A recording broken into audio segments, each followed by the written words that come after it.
நீங்க மகாபாரதத்துல பீஷ்மர் நீதி சொல்வார். பிறகு பாஞ்சாலிக்கு மற்றவங்களுக்குலாம் உட்காந்து நீதி சொல்வார். எப்போ அம்பு படுக்கையில படுத்து உடம்புல அந்த ரத்தம் எல்லாம் போய் அப்படியே சோர்ந்து கிடக்கிற போது அந்த மரண படுக்கையில படுத்துக்கிட்டு பீஷ்மர் நீதி சொல்வார்.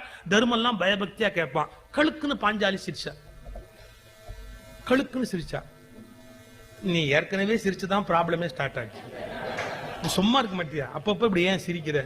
எதுக்காக சிரிக்கிற அப்படின்னா, இந்த கிழவர் பத்தியா இப்ப தர்மம் சொல்றாரு பத்தியா. இப்ப அன்னைக்கு என்ன புடவை பிடிச்சி இழுத்த போது இவருக்கு இந்த தர்மம் எல்லாம் எங்க போச்சு? அன்னைக்கு அந்த பயலுக்கு அந்த ஆட்டம் ஆனானுங்க, அந்த மூவ் பண்ணாங்க. அப்பெல்லாம் சொன்னாரு, ஒன்னும் சொல்லாம பேசாம வேடிக்கை பார்த்துட்டு இப்ப அவர் இவ்வளவு பேசுறாரு. இவருக்கு என்ன யோகியத்தை இருக்கு? இவருக்கு என்ன யோகியத்தை இருக்கு? அப்ப பீஷ்மர் சொன்னாரா, நீ சொல்றது சரிதான்மா, நான் துரியோதனம் போட்ட சாப்பாட்டையே தின்னு இந்த உடம்பு வளர்ந்து இந்த ரத்தம் முழுக்க அவன் கொடுத்தது. இப்ப அந்த ரத்தம் போனதுக்கு அப்புறம் தான் எனக்கு தர்மம் உள்ளே இருந்து வெளியே வருது. அது உள்ள இருந்த வரைக்கும் அது ஒண்ணும் வரல. அந்த ரத்தம் முழுக்க போயிருச்சு. இப்ப எங்கிட்ட இருந்த தர்மம் இப்ப வெளியில வருது. நீ கேட்டது ரொம்ப நியாயம். ஆனா பீஷ்மர் ஏன் துரியோதனன் சொன்ன கருத்தை கேட்டுக்கிட்டு தர்மம்லாம் பேசுறாரு சொல்றாரு ஒழிய சண்டையில அவர் அவனுக்காகவே சண்டை போட்டு அடி போட்டு படுத்திருக்கிறாரு. ஏன்னா அதான் சத்திரிய தர்மம்.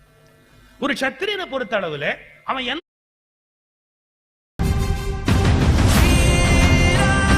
கவர்மெண்ட்டுக்கு கட்டுப்பட்டவனோ அவர்கள் உத்தரவை ஏற்று செயல்படுத்த வேண்டியது அவனுடைய வேலை.